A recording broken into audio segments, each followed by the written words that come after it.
Good morning students. Last lecture में हमने सूरत spilt तक हमने पढ़ लिया था, चैप्टर नंबर 9, जिसमें हमने ये इवेंट्स पढ़े थे कि कैसे पार्टीशन ऑफ बंगाल और स्वदेशी मूवमेंट एक बहुत बड़ा हथियार बन चुके थे अगेंस्ट द ब्रिटिश गवर्नमेंट, जिससे ब्रिटिशर्स बहुत ज़्यादा परेशान थे। बट लेकिन सूरत में जब कन्वेंशन हुई तब वहाँ पर मॉडरेट लीडर्स और एक्सट्रीमिस्ट लीडर्स के बीच में आपसी अनबन की वजह से एग्रेसिव लीडर्स को इंडियन नेशनल कांग्रेस से बाहर कर दिया था। एज ए रिजल्ट वहाँ से हमारा मूवमेंट वीक पड़ गया और कहीं ना कहीं जो ब्रिटिशर्स जो थे वो उनके लिए एक बहुत बड़ी जीत थी कहीं ना कहीं, क्योंकि जो मूवमेंट के जो मेन लीडर्स, एक्सट्रीमिस्ट लीडर, जिनकी वजह से स्वदेशी मूवमेंट, बॉयकॉट मूवमेंट ये एग्जीक्यूट हुए थे, वो अब कमज़ोर पड़ गए। और कहीं ना कहीं जो आम इंसान है, चाहे वो मिडिल क्लास पर्सन हो फ्रॉम या from the lower class of the people, कहीं ना कहीं वो भी कंफ्यूज थे कि कौन से किस पार्टी या फिर जो कौन से लीडर्स को ज्वाइन करे, द लिबरल्स और द एग्रेसिव। इस दौरान एक और चीज हुई थी, जब पार्टीशन ऑफ बंगाल जो किया गया था, वो किया गया था हिंदू और मुस्लिम के अंदर आपस में फूट डालने के लिए। एज ए रिजल्ट हुआ क्या कि जो उसके इस पार्टीशन ऑफ बंगाल की वजह से एक नई मुस्लिम पार्टी बनी जो कि मुस्लिम ओरिएंटेड थी, जिसका नाम था इंडियन मुस्लिम लीग। और जो नवाब ऑफ ढाका जो थे सलीमुल्लाह, उन्होंने स्वदेशी मूवमेंट का विरोध करना स्टार्ट कर दिया, जो कि ब्रिटिशर्स के कहने पर किया था। तो कहीं ना कहीं ये सारे फैक्टर्स पड़े जिससे कि हमारे जो स्वदेशी मूवमेंट है या बॉयकॉट मूवमेंट है वो थोड़े कमजोर पड़ गए, और आपसी अनबन की वजह से कहीं ना कहीं जो ब्रिटिशर्स थे उनके लिए एक जीत थी कि ये स्पिल्ट अप जो हो गई कांग्रेस की। ओके, इसीलिए इसको सूरत स्पिल्ट के नाम से जाना जाता है, बिकॉज यहाँ पे बेसिकली तो कांग्रेस पार्टी ने जो एक्सट्रीमिस्ट लीडर्स थे उनको अपनी पार्टी से बाहर कर दिया। अब हम जो नया टॉपिक आज स्टार्ट करेंगे वो हम करेंगे गांधीयन एरा, या फिर ये इस एरा में हम ये पढ़ेंगे जब आफ्टर, जैसे गांधी जी जब इंडिया आए और उन्होंने कौन कौन से मूवमेंट्स को लीड किया, उस दौरान क्या क्या इवेंट्स हुए, इस टॉपिक में हम ये सब डिस्कस करेंगे। The national movement after the First World War became a widespread anti-colonial movement. जैसे ही पहला विश्व युद्ध खत्म हुआ है, फर्स्ट वर्ल्ड वॉर जैसे ही समाप्त हुआ, तो जो नेशनल मूवमेंट था अगेंस्ट द कॉलोनियल, जो वो था colonial rule, means colonial rule जो था वो ब्रिटिशर्स के रूल को हम कॉलोनियल रूल कहते हैं, तो उससे उन्हें मुक्ति चाहिए थी। Okay, so the evolution had many stages. This was the time when Mohandas Karamchand Gandhi came into limelight and became the national leader with very wide acceptance. Okay, यहाँ पर इस दौरान इवोल्यूशन की बहुत सारी स्टेजेस है, और यही वो समय था जब मोहनदास करमचंद गांधी को, मतलब कि महात्मा गांधी को एक रिकॉग्नाइजेशन मिली है, वो लैमलाइट में आए एज ए नेशनल लीडर, जो और जिसको कि सभी ने एक्सेप्ट किया था। अब थोड़ा सा पीछे जाते हैं कि एक्चुअल में मीन्स गांधी जी कैसे जुड़े। उन्होंने अपनी जो पढ़ाई थी, जो वो पेशे से वो एक लॉयर थे या बैरिस्टर, उस समय बैरिस्टर कहा जाता था, तो उन्होंने अपनी पढ़ाई लॉ की इंग्लैंड में कंप्लीट करी, और उन्होंने अपनी प्रैक्टिस, यानी कि उन्होंने जो जॉब करी, अपने लॉ की जो प्रैक्टिस थी मीन्स एज ए लॉयर, उन्होंने कहाँ प्रैक्टिस करी? साउथ अफ्रीका में। और साउथ अफ्रीका में थोड़ा सा इतिहास था कि वहाँ पर भी ब्रिटिशर्स का रूल था।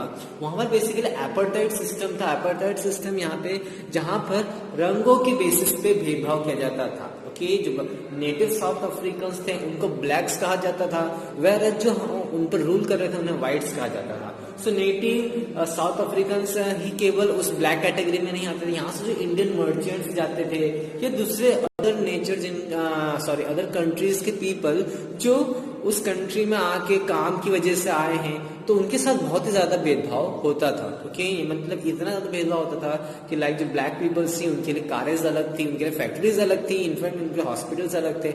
वहाँ के जो ब्लैक कलर्ड पीपल्स के जो बच्चे थे उनको एजुकेशन का कोई हक नहीं था। So there were so many things. तो वहाँ पर महात्मा गांधी जी ने अलॉन्ग विद नेल्सन मंडेला वहाँ पे काफी सारे मूवमेंट्स करे, और कहीं ना कहीं जो स्ट्रगल उन्होंने अफ्रीका में करी, अफ्रीका के अगेंस्ट जो गवर्नमेंट पॉलिसीज थी, उन स्ट्रगल की जो डिस्क्रिमिनेशन जो एपार्थाइड की वजह से हुआ, जिसकी वजह से उन्होंने एक फिलॉसफी ऑफ एक्शन उनके अंदर डेवलप हो गया, मीन्स वो उन परिस्थितियों से वाकिफ हो गए थे कि हाउ द ब्रिटिशर्स कैसे ट्रीट करते हैं। और वहाँ पर जो मूवमेंट्स नेल्सन मंडेला के साथ उन्होंने जो मूवमेंट्स करे वो उनसे कहीं ना कहीं वो बहुत कुछ अपना रेडी हो चुके थे इंडिया में एक मूवमेंट्स को या एक पार्टी को लीड करने के लिए।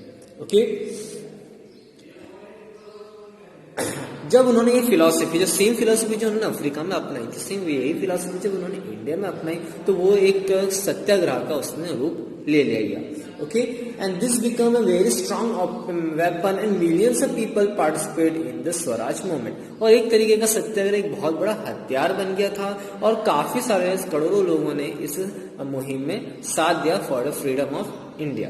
Many forceful mass movements were organised under his leadership. और ऐसे बहुत सारे उन्होंने मूवमेंट्स एजुकेट किए थे, उसमें बहुत सारे हैं, चाहे वो नॉन सिविल ऑबिडियंस मूवमेंट हो या सत्याग्रह हो या क्विट इंडिया मूवमेंट हो।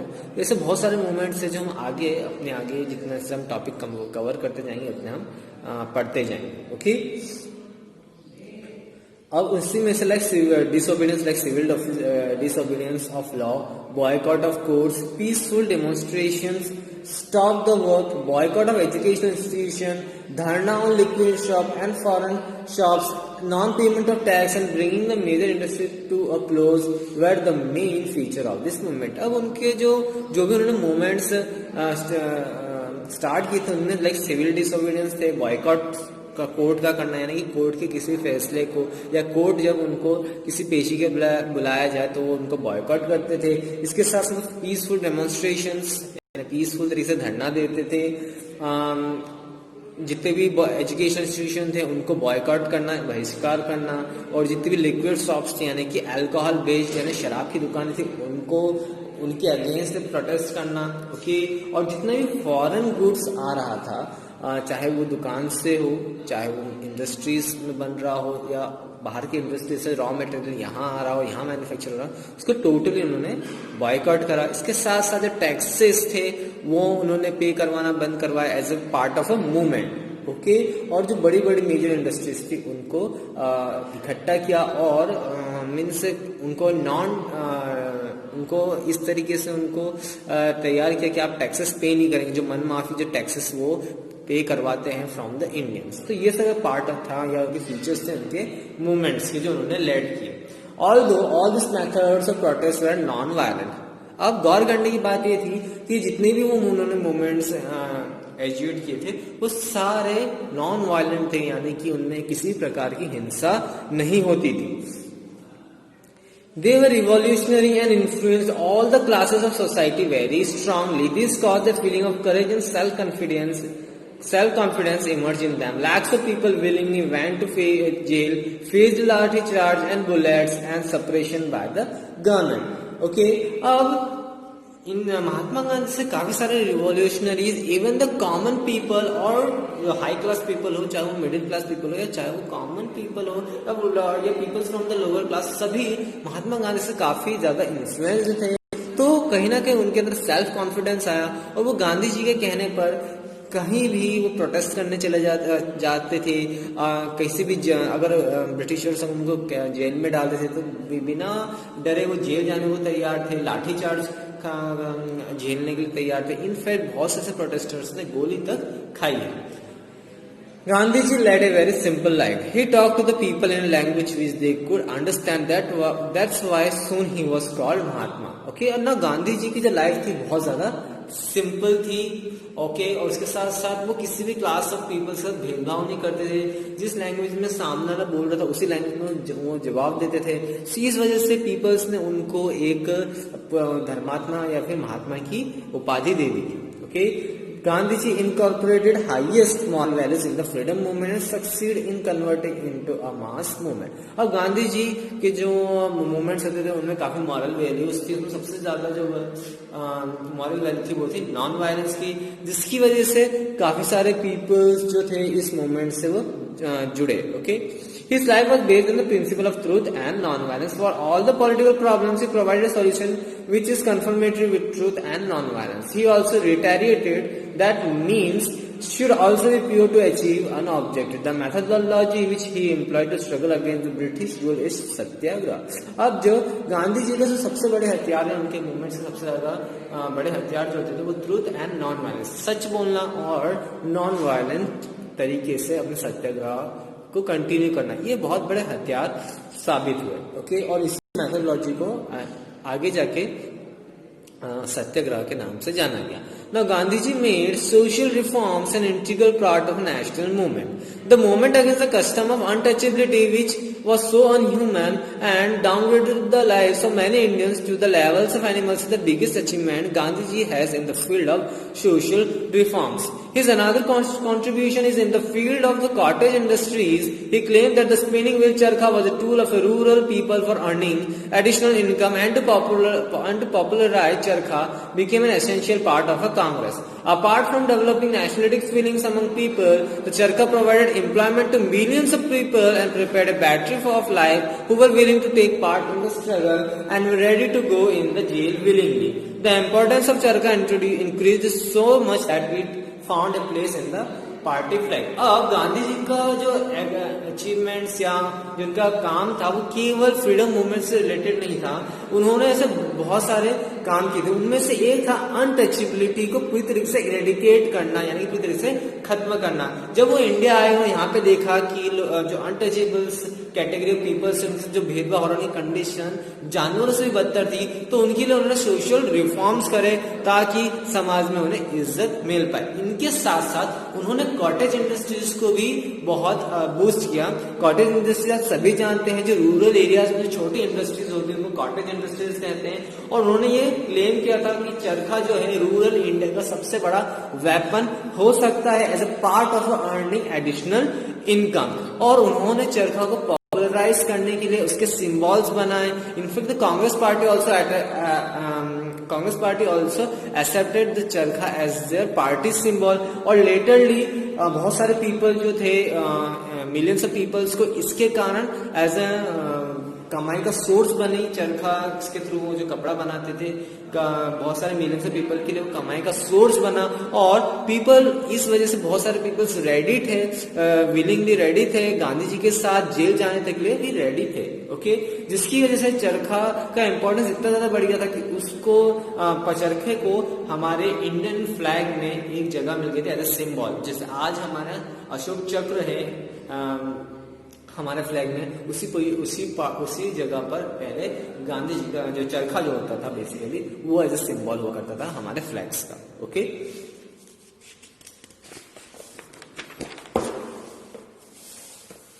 Gandhi sacrificed his life for the unity of Hindus and Muslims. He considered communalism and anti-national and inhuman. In his leadership, the national movement became stronger and unified, and people of India stood up for freedom. The First World War ended in 1980.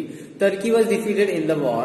The victorious nation caused the breakdown of Turkish Empire. This inflated the Muslim population, and a discontent arose among Muslims against British government. British government restored to the policy of suppression and introduced Rowlatt Act in 1990. The Rowlatt Act gave the right to government to send any individual to the jail without any judicial trial. अब यहाँ पर क्या हुआ कि Gandhi ji through out his life उन्होंने हमेशा कोशिश करी है कि कम्युनिज्म आगे बढ़े. जो एंटी नेशनल चीजें हैं या जो इनह्यूमन चीजें हैं उनको पूरी तरह से उन्होंने खत्म करना चाहा.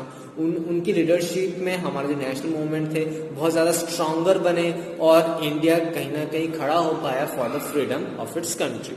ओके, अब हम यहाँ पे थोड़ा सा ऑफ ट्रैक जा रहे हैं एक छोटा सा इंसिडेंट के बारे में. जब वर्ल्ड वॉर फर्स्ट हुआ और जब खत्म हुआ 1918 में, तो टर्की जो था जिन्होंने उस वर्ल्ड वॉर में हिस्सा लिया था वो हार गया. एज अ रिजल्ट जो the victorious nation cause the breakdown of Turkish empire. और जो विक्ट्रियस नेशन थे वो कहीं ना कहीं वो जिम्मेदार थे टर्की की हार के लिए. नाउ इस वजह से जो मुस्लिम पॉपुलेशन जो थी इंडिया में उनको काफी इनसिक्योरिटी फील होने लगी, because that the victorious nations जो थे like England, UK was one of the victorious nation जो कि वर्ल्ड वॉर फर्स्ट में जीता था.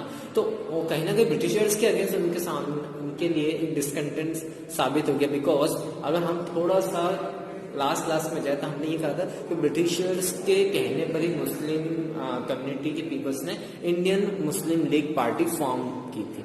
सो यहाँ पर इस वजह से कि ब्रिटिशर्स के कहने पर उन्होंने यहाँ पे इंडिया में इंडियन मुस्लिम लीग फॉर्म की थी। तो अब टर्की के हार के बाद जो यहाँ के इंडिया के जो मुस्लिम पीपल्स है उनको काफी कुछ डिसकंटेंट महसूस होने लगा, लाइक ब्रिटिशर्स की बातें नहीं मान रहे थे, वो कहीं ना कहीं ब्रिटिश गवर्नमेंट के वो अगेंस्ट हो गए थे। ओके, इस वजह से ब्रिटिश गवर्नमेंट ने इसकी वजह से क्या करा, उन्होंने रावलाट एक्ट इंट्रोड्यूस कर दिया ताकि ये जो मुस्लिम कम्युनिटी के पीपल से ब्रिटिश गवर्नमेंट के अगेंस्ट खड़े ना हो पाए। अब रावलाट एक्ट क्या होता है, एक ऐसा एक्ट लागू किया था जिसमें आप किसी भी पर्सन को, किसी भी इंडिविजुअल को आप जेल में बंद कर सकते हैं जब चाहे जब तक, without any trial. Without any trial का मतलब ये होता है कि अभी कोर्ट में पेशी किए बिना आपको गुनहगार साबित कर देना। यहाँ पर कौन डिसाइड करेगा, द पुलिस और द गवर्नमेंट अपने आप डिसाइड कर लेगी। इस रावलाट एक्ट की ये वो थी, आप ये बोल सकते हैं लिमिटेशंस थी या खामी थी कि यहाँ पर किसी पर्सन के साथ कोर्ट में उसका ट्रायल नहीं होता था। पुलिस जिससे चाहे उससे अरेस्ट करके जेल में जितने समय तक के लिए उतने समय तक के लिए डाल सकती। Okay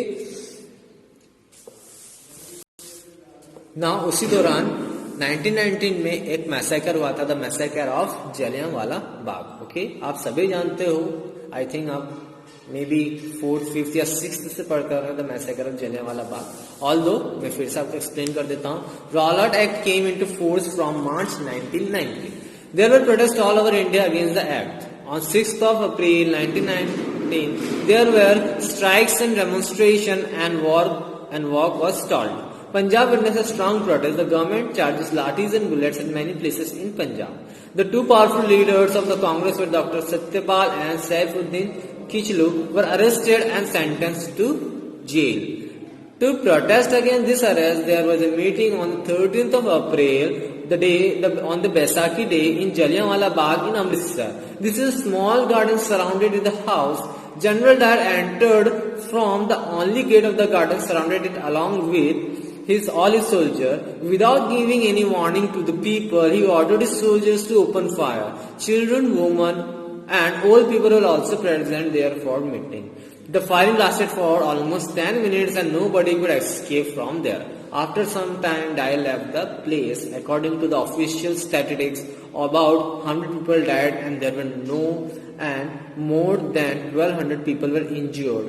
Many people jumped in the wells situated in the bog. This inhuman and barbaric act infuriated the entire nation.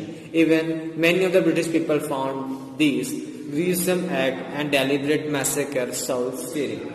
कि अब 1919 में ही रावलाट एक्ट जिससे इंट्रोड्यूस किया गया था, तो उसकी वजह से protest all over the India हो रहे थे।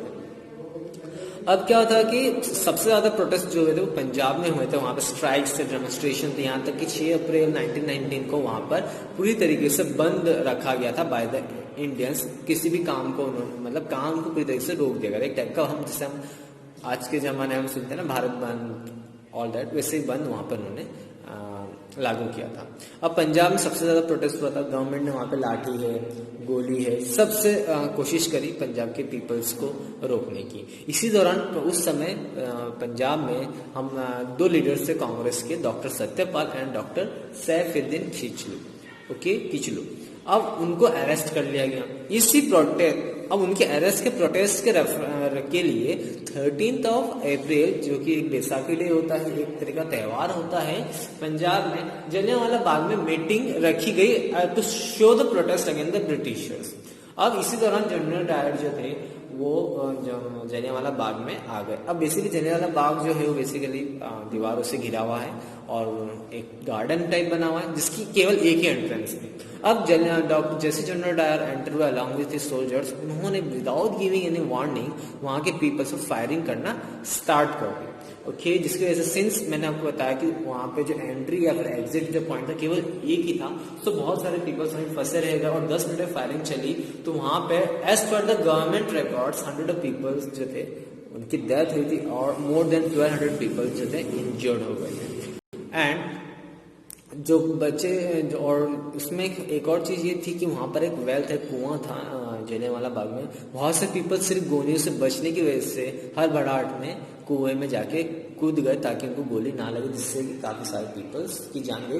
As per the government records there are only 100 peoples who have died.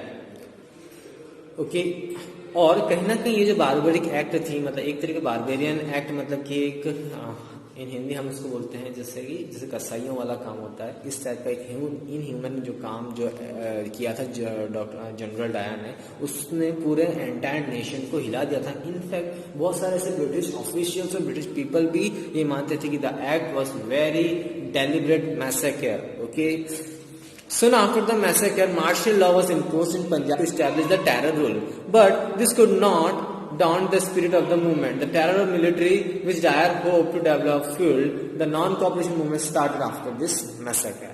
और सुन जैसे ये मैसेकर हुआ तो ब्रिटिशर्स ने मार्शल लॉ इम्प्लीमेंट कर दिया गया। मार्शल लॉ एक टाइप का जो मिलिट्री लॉ होता है उसको, ताकि पंजाब में डर का माहौल बना रहे।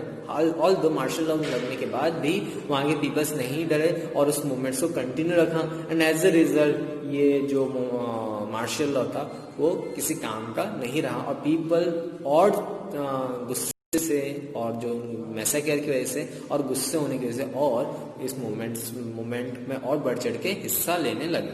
ओके, और यहीं से स्टार्ट हुआ the non cooperation movement. The next topic is Khilafat and the non cooperation movement. अब खिलाफत मूवमेंट जो है वो रिलेट करता है टर्की से।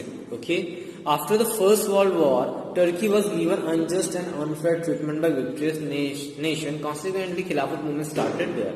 In order to support this movement, Ali brothers Muhammad Ali and Shaukat Ali of India started this movement. Even the leaders of Congress participated in the movement and tried spreading it all over the country.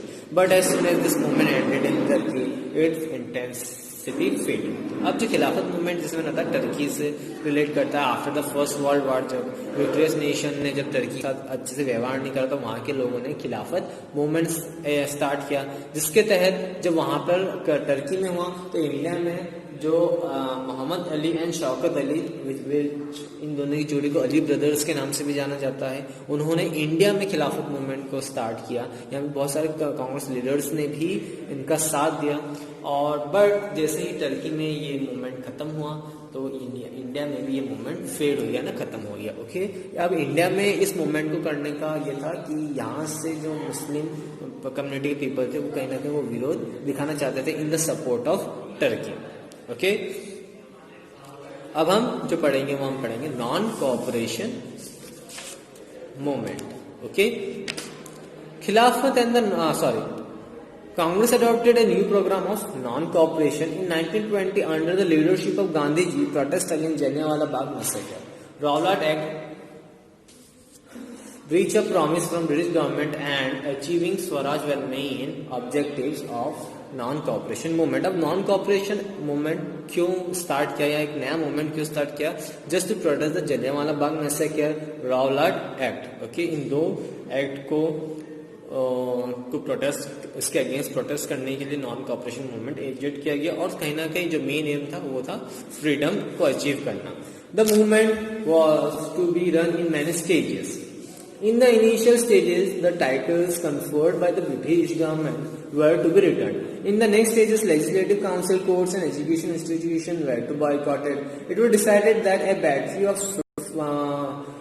150,000 volunteers would be prepared to run the movement. Non-cooperation movement was a very big success. More than 2/3 of the voters did not vote in the assembly elections. Education institutions were deserted looks. A new program of national education was launched. Kashi Vidyapith, Jamia Millia were established during the same time. अब ये movement को जो था उसको बहुत ही अच्छे से plan किया था, उसको वेरियस स्टेजेस में इम्प्लीमेंट किया गया। अब जो इनिशियल स्टेजेस थी उसमें जितने भी जो उपाधियां थी, टाइटल्स थे, चाहे वो एडवोकेट का टाइटल्स हो या जितने भी टाइटल्स जो ब्रिटिश गवर्नमेंट ने इंडियंस को दी थी उसको लौटाना था, रिटर्न करना था। इसके बाद में जितने भी लेजिस्लेटिव कोर्ट्स थे, काउंसिल से, एजुकेशनल इंस्टीट्यूशन थे, उनको बॉयकॉट करना था। अब इस मूवमेंट को सक्सेसफुली बनाने के लिए यहाँ पे रिक्वायरमेंट जो थी 1,50,000 वॉलंटियर्स की थी, जो कि ये नॉन कोऑपरेशन मूवमेंट को प्रॉपरली रन कर सके। हालांकि नॉन कोऑपरेशन मूवमेंट एक बहुत बड़ा सक्सेस था, जिसमें more than 2/3 of the voters उन्होंने लेजिस्लेटिव असेंबली में वोटिंग ही नहीं की थी। बहुत सारे एजुकेशनल इंस्टीट्यूशन जो कि ब्रिटिशर्स ने डेवलप किए थे वो अब वहाँ पे लोगों ने, वहाँ पे बच्चों ने जाना बंद कर दिया था, और एक तरीके से वो एक जो जगह जो इनकी एजुकेशन इंस्टीट्यूशन थी वो खंडरों में बदल रही थी। ओके, इसी प्रोग्राम के तहत नेशनल एजुकेशन लॉन्च किया गया, जो कि काशी विद्यापीठ और जामिया मिलिया जैसे यूनिवर्सिटी का एस्टेब्लिशमेंट भी इसी दौरान किया गया था। Many Indian left government jobs. There was a holy bonfire of the foreign cloud. There was a Mobla revolt staged in Malabar. This revolt presented a unique example of Hindu-Muslim unity before the country. The six protesters against the hold of the government backed prized in the Gurudwara. Those thousands of people registered themselves as volunteers. During this moment, Prince of Wales visited India. When on 17 November 1921 he reached India, he was welcomed with protests and strikes. Police opened fire on demonstrators in many places. The suppression continued and most of the great leaders, with the exception of Gandhi, were sentenced to jail within a year. अब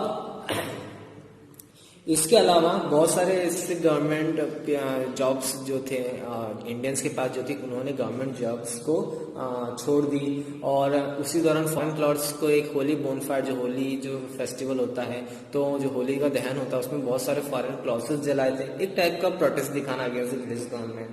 okay, इसके साथ साथ revolt को इस तरीके से present किया गया था कि ताकि हिंदू और मुस्लिम की यूनिटी ब्रिटिशर्स के सामने दिखाई जा सके। ओके, और 17 नवंबर 1912 को जब वेल्स के जो प्रिंस थे वो जब इंडिया विजिट के लिए आए, तो वहाँ पे पीपल्स ने उनके अगेंस्ट प्रोटेस्ट किया, स्ट्राइक्स की, जिसके तहत ब्रिटिशर्स ने उन प्रोटेस्टर्स को दूर करने के लिए गोलियां चलाई और बहुत सारे लीडर्स को अरेस्ट कर लिया गया। Except Gandhi ji, all the national leaders उनको अरेस्ट करके जेल में डाल दिया गया था 1 साल के लिए। ओके, अब इसमें जो वेल्स, जो प्रिंस ऑफ वेल्स जो है वो बेसिकली यूनाइटेड किंगडम के अंडर ही आता है, in the United Kingdom provinces. Okay, United Kingdom provinces 2 हिस्सों में बटी हुई है, England as well as Wales. Okay, हालांकि ये दोनों मिले हुए हैं in the United Kingdom, but Wales के प्रिंस अलग हैं एंड इंग्लैंड के प्रिंस अलग हैं। ओके,